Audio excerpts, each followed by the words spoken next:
Halo, Assalamualaikum, salam kenal bersama Bunda Siluman. Kenapa Bunda Siluman ya? Tapi apalagi sebenarnya? Alhamdulillah kita bisa bertemu di video kali ini. Untuk pertama kalinya saya akan mengupload tentang suka duka lika-liku sebagai ibu kos. Ibu kos selama ini identiknya dengan hal-hal yang negatif ya. Tapi dulu sebelum saya berprofesi sebagai ibu kos, saya sering mendengar hal-hal yang negatif itu. Tapi setelah saya menjalaninya, saya baru tahu bahwa itu semua tidak benar, karena tergantung ibu kos dan tergantung anak kosnya sendiri. Pada kenyataannya sekitar tahun 2010 awal saya profesi sebagai ibu kos di sini, sebenarnya tidak pernah membayangkan akan menjadi ibu kos.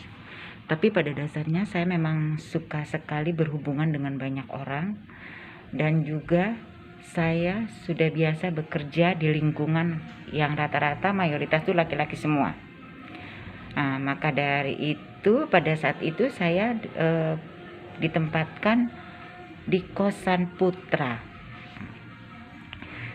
Pada awalnya sih biasa-biasa aja ya. Saya cuma sempat nanya dengan beberapa teman, gimana sih caranya kalau ngurusin kos itu, karena saya belum pernah melakukan hal seperti itu.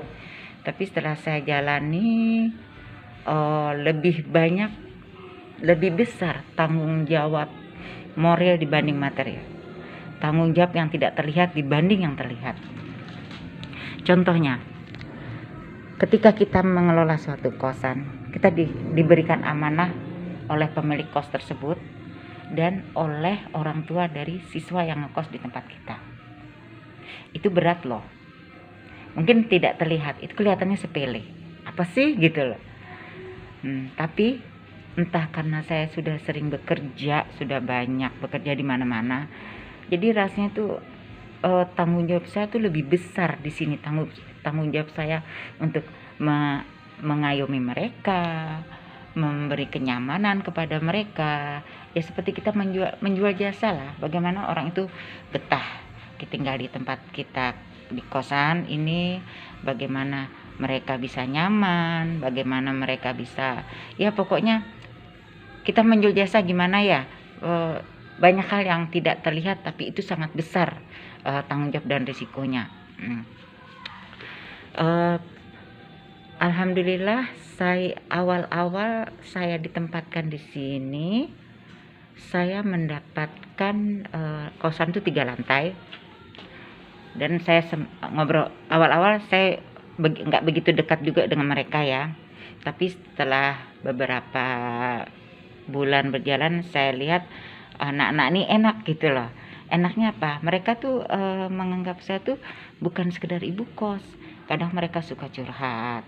Dan pada saat itu kan sering sekali tuh lampu mati tuh kalau pas lagi mereka ujian ya. Ujian tuh malam tuh pasti mati deh. Pernah malah tahun 2011 atau 2010 pas semester ganjil itu mati listrik dari Isa sampai jam 2 malam. Nah, kalau mati lampu tuh kita ngumpul di bawah. Saya bunda sendiri laki-laki, perempuan, selebihnya laki-laki itu, anak kos di bunda itu. Nah, kita ngobrol dari banyak hal, dan saya beruntung sekali. Saya merasa beruntung loh tinggal menjadi ibu kos ini, karena saya banyak menambah ilmu untuk saya mendalami atau mempelajari karakter tiap orang, dan juga saya banyak ilmu yang tidak saya tahu dari anak-anak kos saya sendiri. Nah, contohnya ketika saya ngobrol-ngobrol nih, ada satu orang siswa, dia tuh dari daerah Jawa Timur, dan dia sangat mengerti tentang agama. Saya sering bertanya-tanya, kalau ini bagaimana ya, ini gimana ya gitu. Dia selalu ngasih penjelasan, dan itu terjadi ketika mati lampu. saya sendiri, mereka duduk, ada yang tiduran di lantai. Dari kita pembicaraan masalah kosan, terus masalah politik, masalah narkoba, masalah segala macem. Itu kita masalah agama dari sekitar jam 8 sampai jam 2. Setelah ngobrol ngalor ngidul gitu, jam 2 akhirnya kan lampu nyala tuh. Lampu nyala, ada salah satu anak itu, Bu, sholat dulu, sholat tahajud, Bu, langsung istirahat ya. Sebenarnya itu hal sepele, tapi bagi saya perhatian mereka gitu, itu merupakan sesuatu hal yang membuat saya sedikit terharu, sedikit bahagia. Ya Allah, saya bilang dia orang lain tapi memperhatikan saya gitu. Itu mungkin kalau bagi orang hal sepele sekali gitu, tapi bagi saya itu sangat besar. Nah, kadang-kadang mereka juga ada salah satu anak yang bilangin, Bu, aku Senin mau puasa deh, Bu, temenin ya, Bu. Akhirnya saya ikutan puasa gitu ya. Pokoknya banyak hal-hal yang itu deh, yang sangat saya tidak sangka gitu, dan itu merupakan kejutan buat diri saya pribadi, ilmu buat diri saya juga, dan untuk menambah wawasan saya juga. Dari mereka saya tahu dunia kampus bagaimana dan segala macam lika-liku dunia kampus itu bagaimana, dunia politik bagaimana gitu. Seringkali kita mengadakan perdebatan gitu ya, dan pokoknya saya merasa tuh nyaman sekali dengan mereka gitu. Dan mereka juga alhamdulillah, mungkin saya juga nggak tahu ya, ketika mereka membicarakan tentang politik nyambung ke diri saya, karena memang jujur saya tuh suka dengan politik, walaupun saya nggak tahu tapi suka belajar. Saya hobi mendengar, saya suka membaca, suka melihat gitu. Kadang rasa idealis saya itu timbul ketika ada kezaliman atau gini. Mungkin karena saya orang kecil ya, jadi saya sedikit gimana gitu. Nah, terus kadang kita membicarakan masalah agama, yaitu dari anak Jawa Timur, masalah lingkungan hidup bagaimana, itu saya tahu dari beberapa anak juga. Nah, dan alhamdulillah tuh, pokoknya anak-anak 2010 itu merupakan anak-anak bagi saya, anak-anak yang hebat. Saya taunya gitu, mereka masih ada rasa sopan santun, walaupun saya hanya ibu kos, mereka masih ada etikanya untuk pergi selalu minta izin atau selalu pamit. Mereka ada acara apapun, Bu, aku mau ini ya, nanti 3 hari pamit. Pokoknya jujur, sepertinya bukan saya membanggakan kelompok-kelompok tertentu ya, tapi mereka salah satu dari anak-anak yang hebat, dan orang tua mereka mendidik mereka. Kenapa? Kosan saya ini kan kosan sederhana, bukan AC loh. Tapi setelah saya tahu mereka tuh orang-orang ini dari gaya hidup mereka, dari pakaian, attitude mereka segala macam, terus saya yakin mereka tuh orang-orang mampu gitu untuk.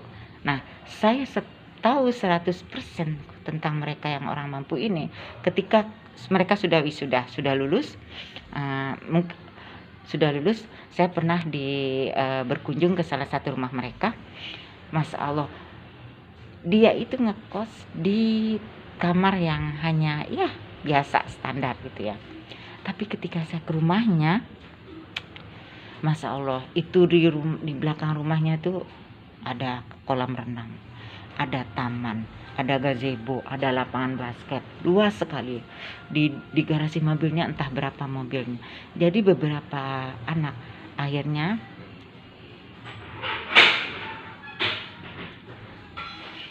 pada saat itu saya bertanya, kamu kok ngekos di tempat ibu seperti itu? Kamu kan orang mampu. Apa jawabannya?